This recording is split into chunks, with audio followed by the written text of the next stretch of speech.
Yan, isa pong masamang balita hindi lamang po sa United States of America, kundi sa buong mundo, no? Dahil alam niyo naman yung leader o dating leader o future leader uli ng Amerika ay tinuturing po na isa sa pinakamakapangyarihang tao sa buong mundo, no? Mayroon pong assassination attempt. Hindi lang po to character assassination, ha? Totoo pong assassination attempt. Kanina lang po naganap sa isang rally na inatinan ni Donald Trump, no? May attempt po sa buhay ng dating Pangulo ng United States of America. Sinuwerte po at nabuhay. Pero dalawa po yung napatay. Isa po yung isang supporter ni Donald Trump at yung gunman na pinaghinalaang gunman. Ang tindi, no? Mapapansin natin, ang bilis na napatay yung gunman. Eh. Parang may angulo ron na ng mga secret service. Okay, no? Pero talagang kung makikita nyo po yung footage, talagang asentado at pinunterya talaga yung ulo. Siguro gumalaw lang ng ulo si Donald Trump kasi sa pulpo yung tenga, no? Huwag niyo po sabihin na pinadaplisan lang yun dahil kung sinadya po padaplisan, hindi po sa ulo. Dadaplisan mo tenga.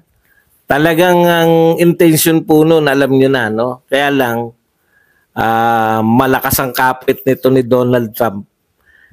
Buhay pa po siya ngayon. Nag-fist bump. Nag-raise ng fist pa si Donald Trump na pagpapakita na tuloy ang laban. Pero sa kasalukuyan po, hindi pa po nagpapakita. Wala pa pong statement si Donald Trump. Hindi pa po siya nagpapakita sa madla. Siyempre, alam niyo naman po yung Amerika. May mga history po yan na hanggang ngayon yung kay JFK, no? Kay John F. Kennedy. Hanggang ngayon po ay malaking palaisipan pa rin, no? Dahil hindi unsolved mystery yan, eh. So marami pong ganyan, alam po natin na maliban po sa presidente ng Amerika ay meron pa pong mga ibang powers, no? Kung papansinin niyo po, yung mga kilos at galaw po ni Joe Biden, halos, yun na nga, no? Kung oobserbahan nyo po,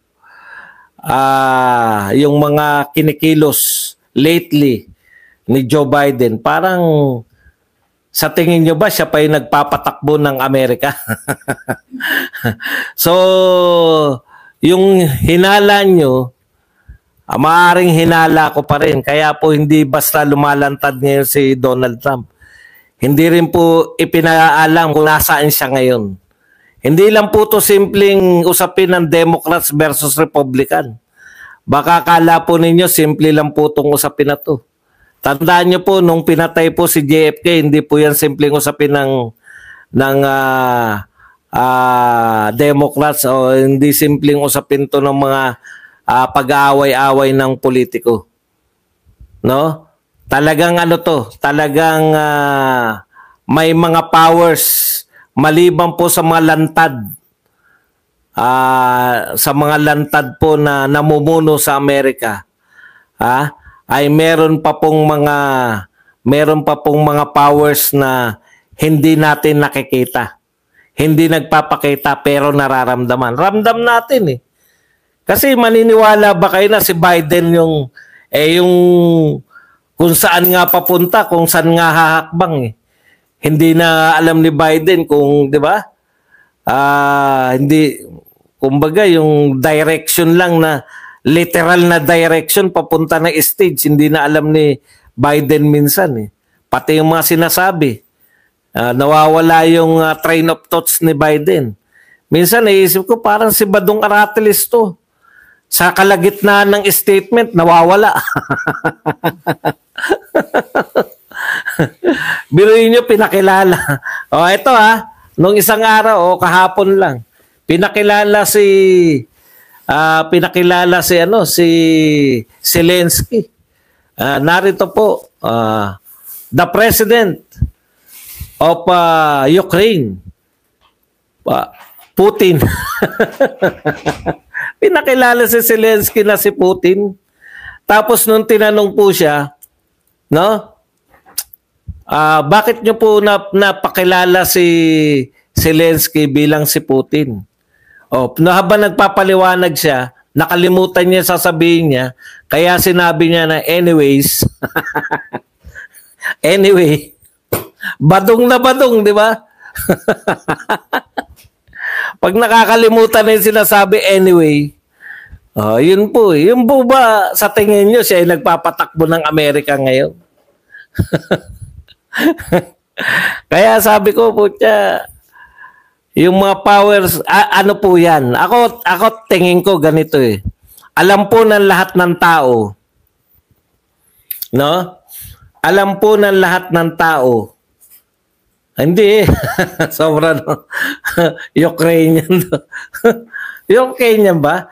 Ito po yung mga alam lang po natin, alam ng lahat ng tao na ayaw ni Biden, inaano po to, ni Trump pala, ayaw ni Trump. No? At saka yun pa nga pala, yung pinagpapaliwanag siya kung aatras ba siya, di ba? Kung may tiwala pa, parang ganun yung tanong sa kanya. Sabay sinabi na Vice President niya si Donald Trump. Kaya, tapos, gustong tumakbo ni Biden pa rin. Binanatan niya nga kasi marami po sa kanyang mga campaign na donors. Yung mga nagbibigay po ng kwalta sa kampanya, sa pangunguna ni George Clooney. Pinaatras na siya sa pagtakbo kasi tatalunin daw siya ni Trump eh. Okay, sino po yung mga posible? Ako, naniniwala ko kahit ganun po si Biden. Hindi po yan si Biden. Di ba? Malabong-malabo po. Kasi alam niya siya yung sisisihin eh. Pero ito po yung mga hinala natin yan eh. Ano po ba yung kung bakit po o ano yung inaayawan ng mga may kapangyarihan na to kay Donald Trump? Una, sinabi niya, ipatitigil ko yung gera diyan sa Ukraine. Tapos sinasabi rin na binabati ko si Donald Trump. Naniniwala ako kay Donald Trump. Sabi ni Putin. May pronouncement si Putin na naniniwala siya kay Donald Trump na matitigil yung digmaan sa Ukraine pag si Donald Trump na. Sabi nga ni Putin, hindi ko alam kung paano gagawin ni Donald Trump, pero naniniwala ko na kaya niyang ipatigil. Bakit si Donald Trump ang magpapatigil digmaan niya ng Ukraine at saka ng Russia. 'Di ba? Kasi nga alam niyo na na yan ay proxy war lang ng NATO versus Russia. Bakit United States President ang magpapasya? Para namang hindi nyo alam kung sino may control sa NATO. 'Di ba? Sunod-sunuran lang naman yung NATO na yan eh. Okay. Gamit lang din ng US yan eh. Kaya po, yun po yung isa sa mga tinitignan natin na may yung mga ayaw na matigil tong digmaan sa pagitan ng Ukraine at Russia na malakas na kapangyarihan dyan. Yun po talagang isa, alam nyo, ang dami pong may interest dyan sa gera na yan. Alam nyo po ba na lumakas ang kita ng mga nagbebenta ng mga armas? Dahil dati safe na yung Europe eh. 'Di ba? Yung Europe, mayayaman pong bansa yan. Member sila ng NATO, marami sa kanila member ng NATO, no? Safe na sila na hindi sila gagalawin.